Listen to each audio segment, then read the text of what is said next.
పెద్దలకు నమస్కారం.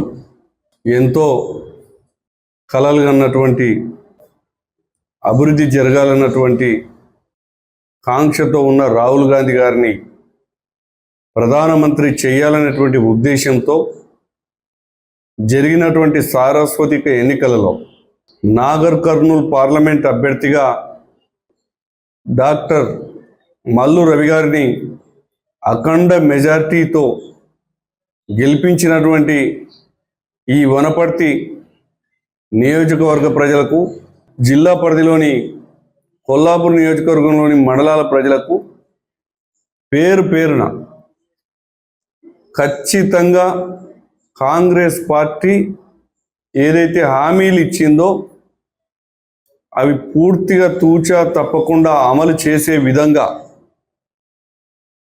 కంకణబద్ధులై గౌరవనీయులు మాన్యశ్రీ రేవంత్ రెడ్డి గారి నాయకత్వంలో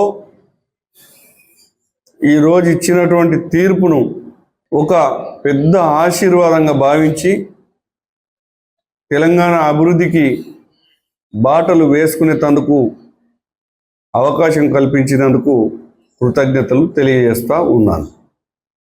తొందరపాటు ఆలోచన విధానాలతో తప్పు చేసినటువంటి వాళ్ళే దొంగ అన్నట్టుగా కొంత ఇబ్బందికరమైనటువంటి దాదాపుగా 30-40 సంవత్సరాల నుంచి 20 సంవత్సరాల నుంచి కాంగ్రెస్ పార్టీ బతికించుకోవాలనేటువంటి తపనతో ఉండేటువంటి కార్యకర్తలు, నాయకులు గత 10 సంవత్సరాలలో రాష్ట్రంలో టీఆర్ఎస్, నేటి బీఆర్ఎస్, కేంద్రంలో బీజేపీ, ఈ 2 పార్టీలు ప్రభుత్వాలు ఎంత ఇబ్బందులు పెట్టినా, ఇబ్బందులకు గురి అయినా ఇంట్లో భోజనం చేసుకొని ప్రజలకు జరుగుతున్నటువంటి నష్టాలను, కష్టాలను పాలు పంచుకొని పార్టీని అధికారంలోకి తెస్తేనే ఈ యొక్క తెలంగాణ రాష్ట్రంలో ప్రజలు సుఖంగా ఉంటారని కష్టపడ్డటువంటి కార్యకర్తలను కించపరిచినట్టుగా పదే గౌరవ ప్రియతమ ఎమ్మెల్యే గారు నిన్న రాత్రి రాజీవ్ గాంధీ చౌరస్తాలో ఇంటి దొంగలు, పెద్దలు అనే పదం బహిరంగంగా వాడడం వల్ల కొంత బాధ వేసి మీ ద్వారా వారికి సవినంగా విజ్ఞప్తి చేస్తూ ఉన్నా. దయచేసి ఆ పదాన్ని వెనుకలకు తీసుకోండి. బయటి దొంగలు ఎంతమంది మీ పక్కన చేరారో, వ్యాపారాల నిమిత్తం, సొంత ఆలోచనల నిమిత్తం మీ పక్కన ఉండి ఇవాళ మీకు వనపర్తి నియోజకవర్గంలో నిక్కచ్చిగా కష్టపడ్డటువంటి కార్యకర్తల మండలాల్లో ఏ విధమైనటువంటి లీడ్ వచ్చింది, మేము చెప్తేనే ఎమ్మెల్యే వింటాడు, ఎమ్మెల్యే ఏ పనైనా మేము చెప్తేనే చేస్తాడు అన్నటువంటి నాయకులు ఏర్పాటు, నాయకత్వం వహించిన మండలాలు ఏ విధమైనటువంటి పరిస్థితి వచ్చిందో మీకు ఒకసారి పూసగుచ్చినట్టుగా వివరిస్తా. రేపు రాబో ఎన్నికలు చాలా ప్రతిష్టాత్మకమైనవి.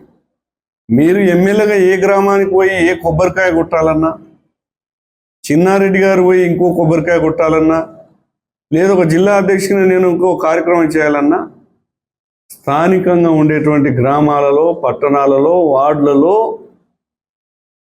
నాయకత్వం పెరగాలంటే మనం అందరం ఎక్కడ చిన్న నెమరుపాటు లేకుండా ఇంట్లో కూర్చొని కుటుంబ సభ్యులమైన మనం చర్చ చేసుకొని ప్రయత్నం చేస్తే రేపు మనుగడ ఉంటుంది.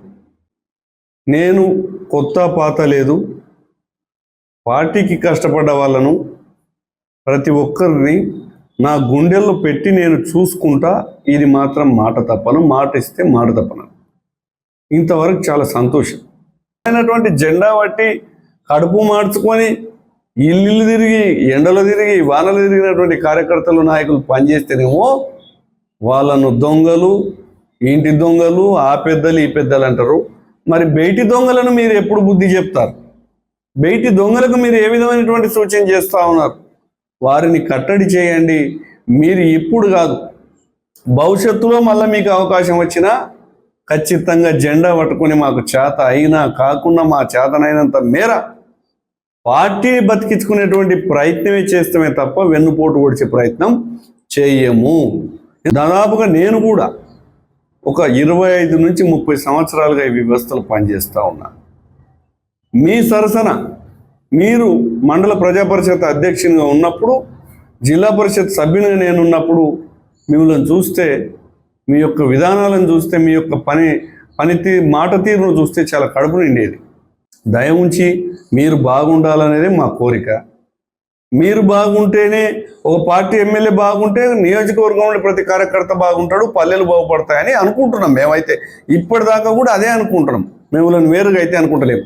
కానీ మీతో మాత్రం గట్టిగా మాట్లాడిస్తున్నారు చౌరస్తలల్లా మిమ్మల్ని పల్చన చేయడానికి.